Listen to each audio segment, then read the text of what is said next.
So I just got off the phone with a journalist who wanted to get my opinion for a story that she is doing about the state of feminism in 2024. And she asked me to give my thoughts on really where feminism is at. Now, we started the conversation with me asking her, how are you defining feminism? Or more specifically, how are those you've spoken to defining feminism in 2024? Now, I'm paraphrasing it because I don't remember exactly what it was, but she basically defined feminism as the current belief that there should be equality for all genders, for all people, all genders, and that they're fighting for a set of values that are really determined to dismantle that gender equality that they believe exists and the structures that uphold it, aka the patriarchy. And I said, well, can you give me some examples of what they're telling you? Right off the bat, she went to the wage gap, something that's been disproven for decades now. Then she went into the inequalities in gender health care, how women are disadvantaged when it came to health care. Again, long disproven.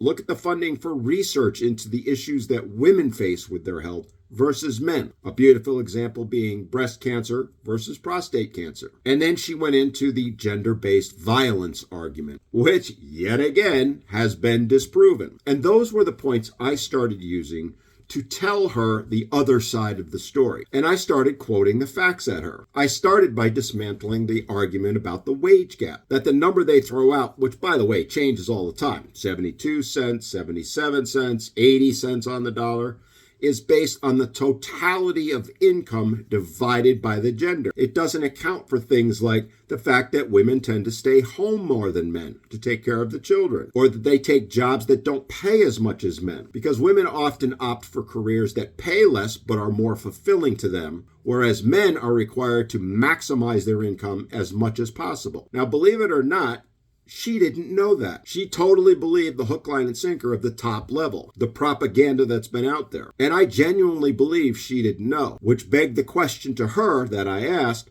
how do you not know? As a journalist researching a story, how did you not look into this? And then I pointed her to Warren Farrell's book, which dismantled the wage gap myth back in the late 90s, early 2000s. And with regard to the differences in healthcare, I asked her for specifics. She couldn't give me any. And I brought up the aforementioned breast cancer versus prostate cancer research.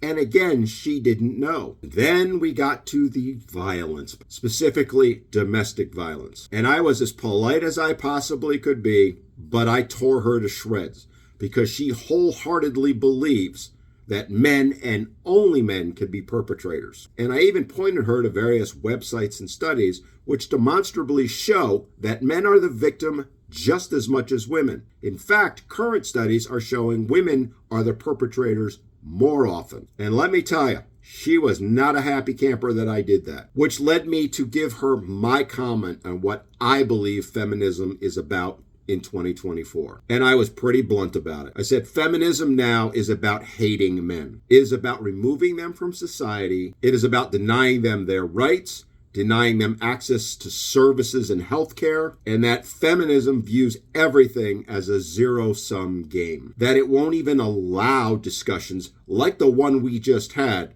where I brought up the issues men face. Now, I have to be fair. She was very cordial during the conversation. She was listening to what I said. Time will tell. We'll see when the article comes out, if I'm even quoted in it. I have a gut feeling I won't be. And while I didn't say that overtly to her, I hinted at it. Now, she didn't have an exact time frame on when the article's coming out, but I would anticipate it'll be in the next few weeks. And when it does, I'll share it with you all. And I told her I would be sharing it along with my commentary. And I'll close with this. This is a beautiful example of what men need to do. We need to stand up and speak out. Because while you think we may not be heard, while there's a very good chance my comments will never make that story, the fact that I was able to express it to her, and honestly, I believe get her thinking, get her questioning all that she believed, is a step in the right direction. You may argue a very tiny step, and I won't disagree, but it's still a step. And the more of us that stand up, the more of us that speak out, the more of us that call attention to these injustices, the sooner we will change the whole narrative that blames men